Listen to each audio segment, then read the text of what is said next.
السلام علیکم ورحمۃ اللہ وبرکاتہ۔ الحمدللہ رب العالمین والعاقبۃ للمتقین والصلاة والسلام علی نبیہ محمد وآلہ واصحابہ اجمعین، اما بعد۔ اعوذ باللہ من الشیطان الرجیم، بسم اللہ الرحمن الرحیم۔ فبأي آلاء ربكما تكذبان، صدق اللہ العظیم وصدق رسولہ النبی الکریم،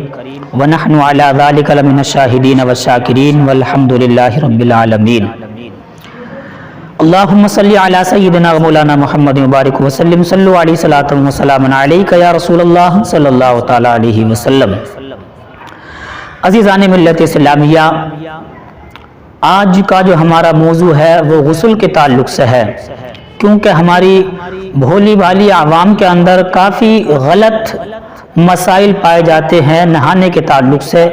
یعنی کہ جو جنبی ہوتا ہے، جو ناپاک شخص ہوتا ہے، اس کو غسل کیسے کرنا چاہیے اور کس طریقے سے اس کا غسل اترے گا۔ انشاءاللہ آج کی اس ویڈیو میں مکمل ہم آپ حضرات کو طریقہ بتائیں گے، اور ہمیں یقین ہے کہ آپ ہمارے ساتھ رہیں گے، اس لیے کہ رب کائنات نے ارشاد فرمایا کہ جب تم ناپاک ہو جاؤ تو پھر نماز کے قریب بھی نہ آؤ، یعنی کہ بندے کو عبادت کے لیے، قرآن شریف کی تلاوت کرنے کے لیے، نماز کو پڑھنے کے لیے پاک ہونا ضروری ہے۔ اور جو مسائل ہمارے آقا صلی اللہ تعالیٰ علیہ وسلم نے بیان فرمائے ہیں نہانے کے تعلق سے، بندہ اگر ان کو پورا کرے گا تب ہی وہ پاک ہو سکتا ہے، ورنہ اگر پوری زندگی بھی وہ گوتے لگا کر نہاتا رہے تو وہ پاک نہیں ہو سکتا۔ اب جیسے کہ آپ حضرات نے سنا ہے کہ غسل کے اندر 3 فرائض ہیں۔ عام آدمی کو پتا ہے کہ بھئی غسل کے اندر 3 فرائض ہیں۔ سب سے پہلا نمبر کلی کرنا اور ناک میں پانی چڑھانا اور سارے بدن پر ایک مرتبہ پانی بہانا۔ اب یہ تو آپ حضرات کو معلوم ہی ہے، لیکن اس کے کچھ اہم مسائل بھی ہیں نہانے کے تعلق سے، یعنی غسل کے تعلق سے، تو انشاءاللہ آج ہم انہی کو بیان کریں گے۔ سب سے پہلی چیز تو میں یہ بیان کرتا چلوں کہ رب کائنات نے انسان کے جسم کے اندر ایک چیز ایسی رکھی ہے جہاں سے کہ مادہ منویہ نکلتا ہے، یعنی کہ رب کائنات نے انسان کے بدن کے اندر ایک نالی ایسی اخذ فرمائی ہے، ایسی پیدا فرمائی ہے کہ جس جگہ سے 4 چیزیں نکلتی ہیں۔ اب ہمیں دیکھنا یہ ہوگا کہ کن کن چیزوں سے ہمارے اوپر غسل فرض ہوتا ہے۔ وہ 4 چیزیں کیا ہیں؟ یعنی یوں کہہ لیں کہ پیشاب کی نالی سے 4 چیزیں نکلتی ہیں۔ سب سے پہلی چیز تو میں بیان کر دوں کہ پیشاب نکلتا ہے، چاہے سونے میں نکلے، ہم خواب دیکھ رہے ہیں اور پیشاب نکل گیا تو اس حالت میں ہمارے اوپر غسل فرض نہیں ہوگا۔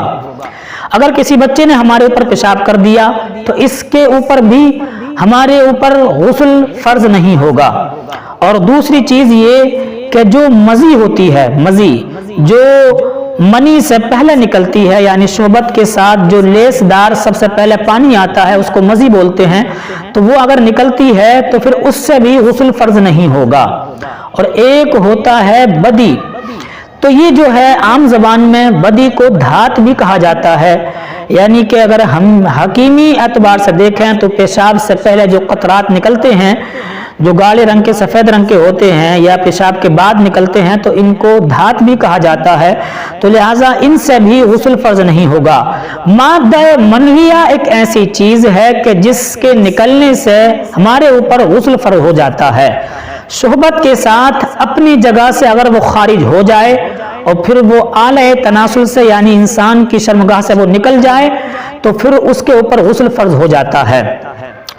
اب جیسے کہ ہم نے آپ حضرات کے سامنے 4 چیزیں بیان کر دی، ایک پیشاب، اس سے غسل فرض نہیں ہوگا، اور ایک ہے مزی، اس سے بھی غسل فرض نہیں ہوگا، ایک ہے بدی اور اس سے بھی غسل فرض نہیں ہوگا۔ اور آپ حضرات کو دھیان رکھنا چاہیے کہ جو مادہ منویہ ہوتا ہے، جس کو منی کہا جاتا ہے، جو مزے کے ساتھ نکلتی ہے تو پھر اس سے غسل فرض ہو جاتا ہے۔ اب تفصیلی اگر ہم آپ بحث دیکھیں تو پھر یوں ہمیں کتابوں کے اندر ملتا ہے کہ اگر شہبت کے ساتھ اپنی جگہ سے منی چلی اور باہر نہیں نکلی تو پھر اگر باہر نہیں نکلی ہے بالکل بھی تو پھر ہمارے اوپر غسل فرض نہیں ہوگا۔ مثلا شہبت کے ساتھ چلنا مزے کے ساتھ چلنا اپنی جگہ سے اور پھر باہر نکلنا بھی لازم ہے کہ جب وہ نکلے گی تب ہی ہمارے اوپر غسل فرض ہوگا۔ مثلاً کبھی کبھار ایسا ہوتا ہے کہ ہم نے بوجھ اٹھایا اور پھر بوجھ اٹھانے میں جو منی نکلتی ہے آلہ تناسل سے، شرمگاہ سے، تو اس سے بھی ہمارے اوپر غسل فرض نہیں ہوتا ہے۔ کسی نے اپنی بیوی سے اگر ہم بستری کی اور